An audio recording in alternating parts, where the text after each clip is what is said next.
guys, what's going on? It's Zarathaxx. Welcome back to the YouTube channel. Today's video, right before we get into the Celestia World video that is, I know, long overdue at this point, but I just wanted to go over a stat overview before we go into this video as a precursor and a prelude as to what our stats will look like going forward. I realize in this series, whenever I've had things like a pet upgrade or minor stat tweaks, I would sometimes include it and sometimes not include it, so I wanted to give us a really solid baseline here so that any changes that I made going forward would be more clear to make, and that going forward you would just have a baseline knowledge as to what the stats were looking like and how we were doing in that department.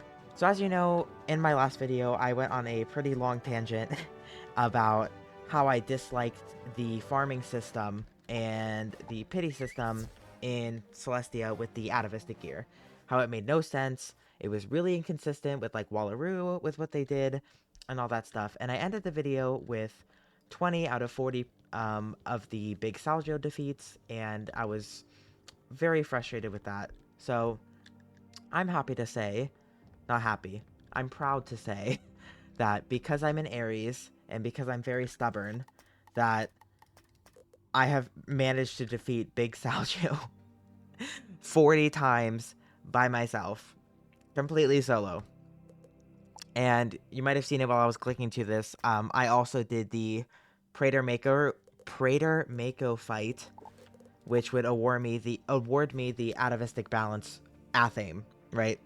This one, so much easier. Maybe took me an hour and a half, 2 hours maximum. I did it across like a couple days, but I was really unlucky with this drop. But I also got the atavistic balance banned, and I only had to defeat Queen Calypso 6 times to get it. So my luck was super good with Queen Calypso, and I was ready to farm her a bunch of times as well, because again, she's easily repeatable. Did that, did this, and my wand, as you guys know, I've been using the Sky Iron Hosta. It appears in my stat page here. This has been my wand I've been using with the little stitch. It's like a cute little balancy kind of looking wand. But with the 40 defeats of Big Salgio, I was able to go ahead and craft the atavistic balance staff. So with that, with the atavistic balance dirk, the atavistic balance band, and the new atavistic balance staff, I've also upgraded my amulet, and I say upgraded, to, it still gives me a faint item card, which I think everyone should just have this one period. There's one you get at level 50, and it's just a faint item card, but I put it on this one because it gave me a jewel slot, and I was like, might as well, it gives me a little bit more XP, and good lord knows, as you can see here, I have a bunch of gold from farming that guy too many times. So yeah, that's there. My pet. I am in shock and awe, but you guys know this was the first pet I hatched. It had balance resist on it. If you go back to like my Mushu video, I showcased this in that video. But this pet is the second one I hatched with, and it got perfect talents on the first hatch. So double resist, double damage, and mighty. So if and when I decide to train this pet further and get it to ultra and craft the appropriate jewel for it, I'd be able to socket my final balanced damage stat on it. But for now, I just put mana because I really don't have anything else to put on there. So this is my pet looking super good. And then also, I have it renamed here, but Big Salgio did end up dropping me the atavistic balance cards, which, again, I said I didn't really care about, and I don't. If I wouldn't have gotten this, it wouldn't have made a big deal, but this is here. I'm using it as my boss deck, because when I defeat bosses, I don't know, having some arch mastery, I guess, would be cool. It doesn't really matter, though, but yeah. So, atavistic deck, atavistic ring, atavistic athame, and the atavistic staff. So, all together, we magically fuse everything together.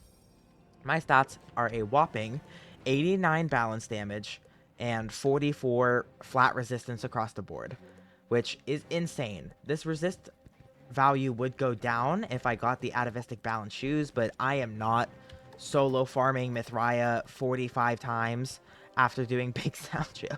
I do not have that energy anymore. I want to get to Zafaria. I want to continue this wizard because I'm still at level 71 after all this time, but I digress. Hello, me from the edit here. I know my intros get really long, but I just wanted to also add this one tiny little section before we get on with the rest of the intro. I promise the video will be coming soon. I'm going to flash some images on screen here on how much everything took, how much I farmed in total. And again, this was entirely solo. So in total, I got 1 atavistic hat that was not from my school. I got 8 wands that were not from my school, 4 athames that were not from me, 1 amulet, 1 ring, and then for the decks, this is the great part, 11 decks that were not from my school. I also wanted to say, is this worth it to farm the atavistic set? In my opinion, unless you have a full team of max wizards, the answer is no. The answer is no. You can get through all the way to level 100 and get to that sweet, sweet Darkmoor gear with Waterworks gear, with Bazaar gear. You do not need to do any of this at all. I just already set my mind on it, and I genuinely wanted to see from like a new user experience or someone on a new account, if they saw this, if they saw someone recommending this, what it would do to you. And yeah, would not recommend this, but yeah, that's all. Let's get back to the video.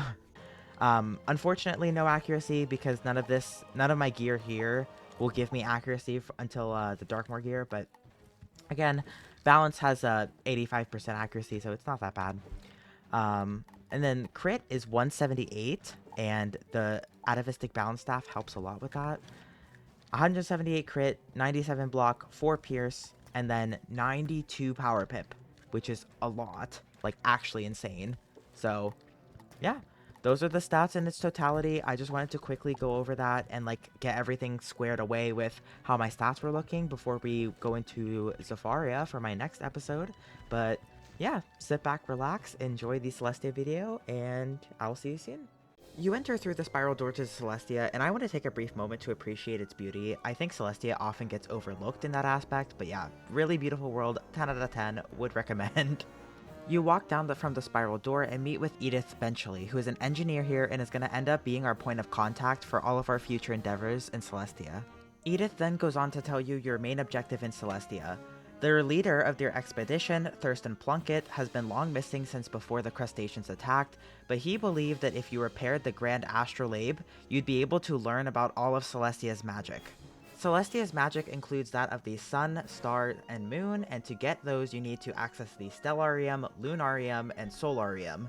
She then sends you off to the survey camp to meet with Dalton Prescott, who is the acting leader of the expedition team since their leader, Thurston Plunkett, was previously missing. Upon entry to the survey camp, your main objective here is to do a bunch of damage control. A lot of the things here have been damaged, broken, misplaced, repaired, and you basically go around helping the people here just get stabilized before any of them are able to help you with your quest. After a bunch of scavenging, collecting, repairing, and defeating a bunch of crabs, you go up this long ramp to find Optio Agonor, which upon defeat drops you a portal stone that looks like it belongs to the Celestia base camp. In the back corner of this corridor, you also find Rutherford West, who is another researcher who asks you to make a rubbing of a strange device in order to help him out with his own research. The device is important because it ends up being a water-breathing device, which is going to be important for us to get into the next area that we need to go into. We report back to Rutherford West, who tasks us once more to translate what's on the water-breathing device because he doesn't know, and of course we would obviously know what the language is. Words are in ancient Celestian, but as a wizard, you should have no trouble remembering strange incantations in ancient languages.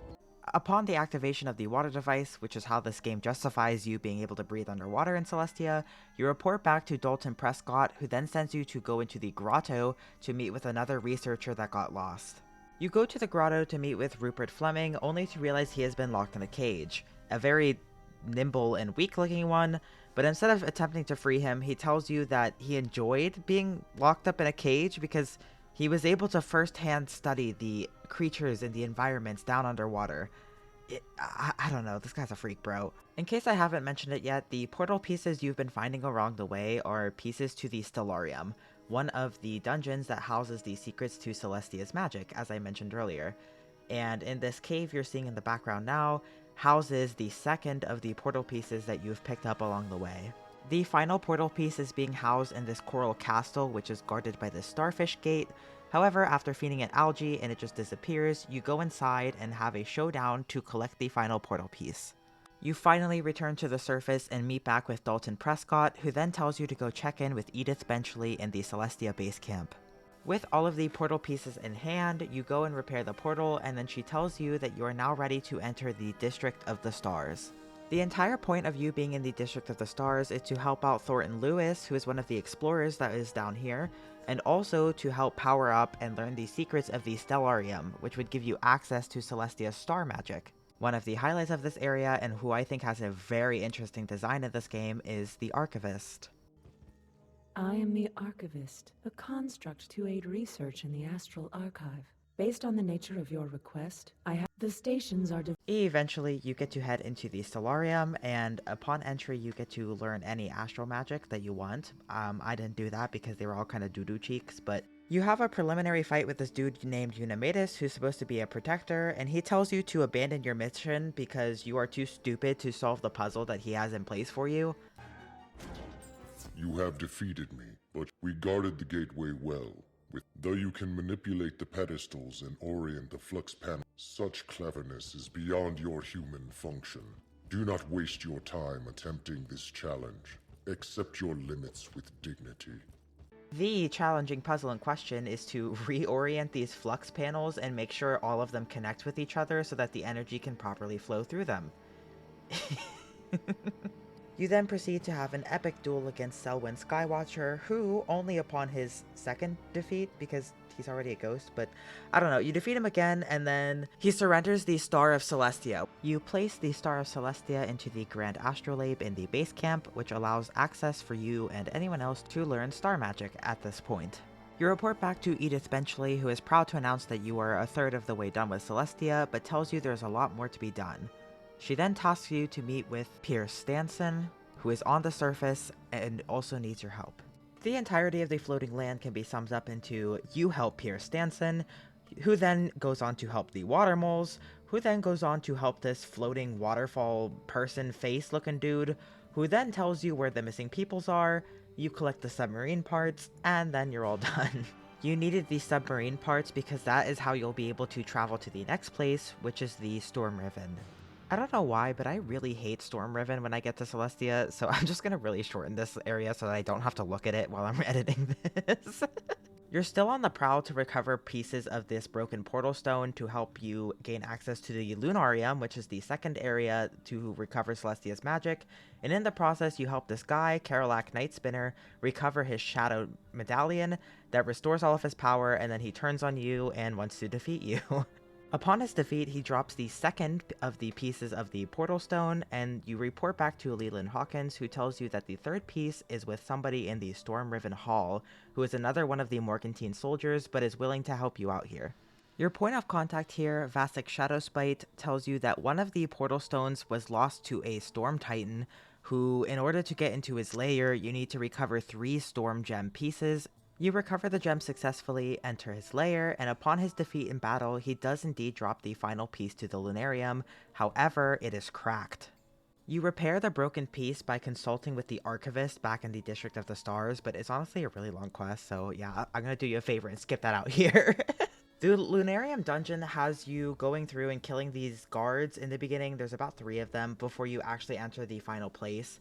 Along the way, you can learn different spells from the Moon School, but the Moon School in itself is not really that useful. More on that later if you want a video on why polymorphs are kind of bad.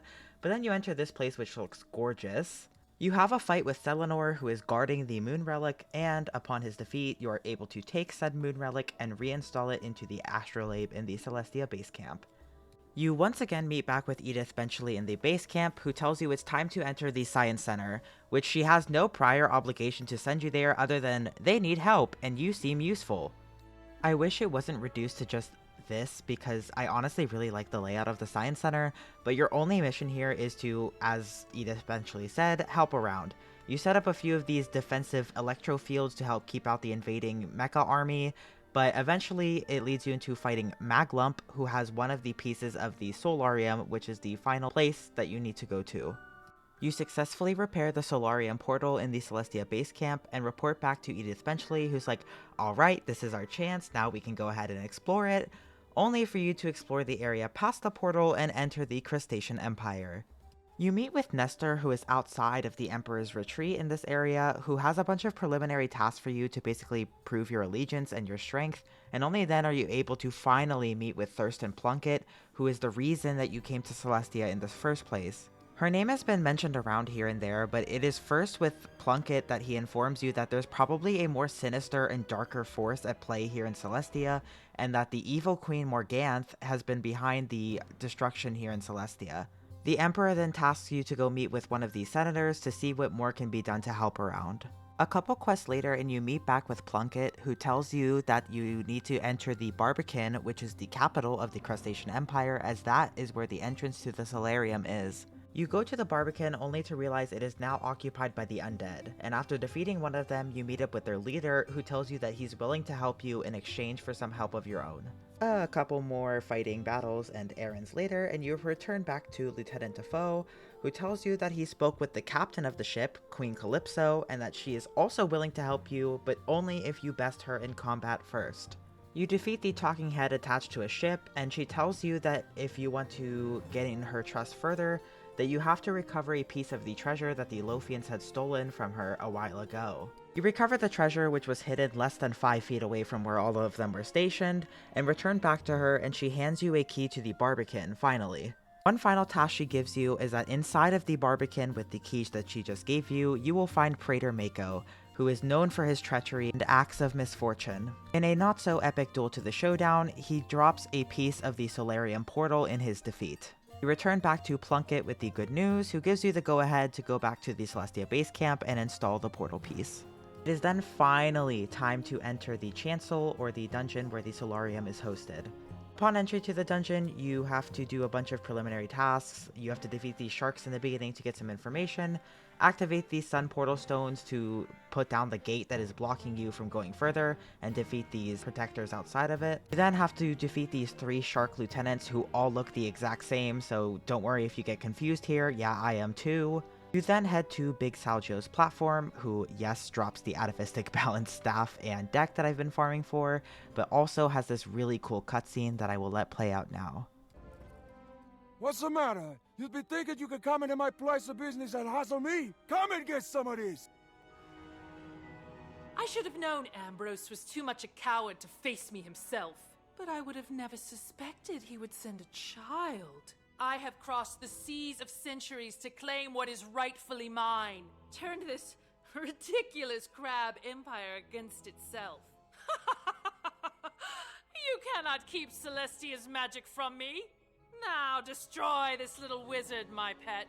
Besides being insanely attractive, this is the first introduction you get to the character of Morganth, who is going to be Arc 2's overarching villain here. I think Morganth is a really, really, really well-written character. I think this is how you write villainous characters. You will get to learn more about her, obviously, as we go into the worlds, but for a first-time introduction, she looks so cool. Her voice is done pretty well. Yeah, 10 out of 10. No further notes, Your Honor. Absolute cinema. Big Salgio drops the Son of Celestia when he falls. You have now recovered the final astral artifact. This is not over, wizard. It has only begun. The mirror will break, the horn will call. From the shadows I strike, and the skies will fall. The recovered sun piece from the Solarium, you install it into the Grand Astrolabe and return back to Edith Ventrally, who finally tells you it is time to enter the Trial of the Spheres, which is Celestia's final dungeon.